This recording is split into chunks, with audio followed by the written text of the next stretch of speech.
આજે આ 4 દિવસથી એક મલધારી સમાજ અને સ્વધરી સમાજ બંને સમાજની દીકરી દીકરાએ જે કાંઈ ભૂલના પાત્ર બન્યા એના કારણે રબારી સમાજ અને સ્વધરી સમાજ બંને સામે સામે આવી ગયા. એક ધર્મ તરીકે, એક જગતગુરુ તરીકે, એક સાધુ તરીકે કહું છું કે સમાજ મને એક ભૂલના પાત્રમાં આખો સમાજ બંને સમાજ વખોડાઈ ન જશો.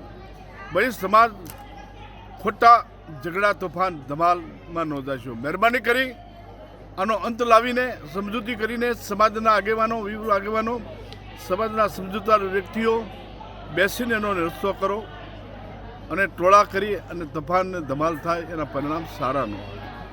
મારી ખાસ ચૌધરી સમાજને અને રબારી સમાજને મારી એક વિનંતી છે. ખાસ મારે તો રબારી સમાજ છે, ચૌધરી સમાજ છે. તમે તો ધર્મના વડા થઈ એટલે તમે બંને સમાજ છો.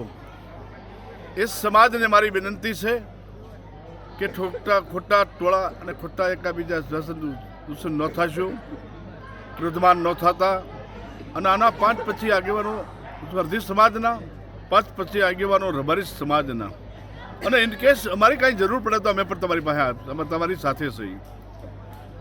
પણ ખોટી કરીને બંને સમાજ વગોવાઈ જાય છે, બંને સમાજની ખોટી એકતા તૂટે છે અને સમાજમાં ખોટું રોહ થાય છે. બંને સમાજને એ રોહ મટાડો એકતાથી, સમજૂતીથી અને સમાજના ડાયા માણસો વિરુદ્ધ આગેવાનો ભેગા બેસી અને આનો એક કોઈ પણ રસ્તો કાઢી અને સમાધાન ઉપર આવો એટલી મારી સાધુ તરીકે, ધર્મ તરીકે, ધર્મગુરુ તરીકે મારી વિનંતી છે.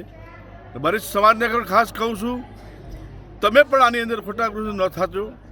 તમે 5 પછી આગેવાનો બેહીને સ્વધરી સમાજના આગેવાનો બેહારી આનો રસ્તો સારો થાય, સંપ થાય, એકતા થાય અને સંગઠન થાય એવું વિચારજો. જો કંઈ આમાંથી કોઈ વધારે રોષ કરશો તો બંને સમાજને મુશ્કેલી છે, બંને સમાજ ખોટો ગોળાઈ જાય છે.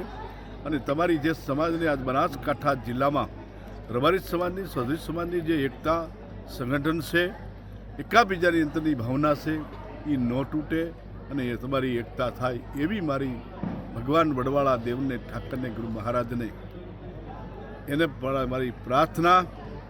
સ્કાર પુરાવા મહાન પુરુષોના બાપુની કૃપા અને આપ શાંત થાવ. જય વડવાળા, જય ગુરુ મહારાજ. આપના પોતાના પ્લેટફોર્મ લલકારને લાઈક કરો, ફોલો કરો, સબસ્ક્રાઇબ કરો અને શેર કરો.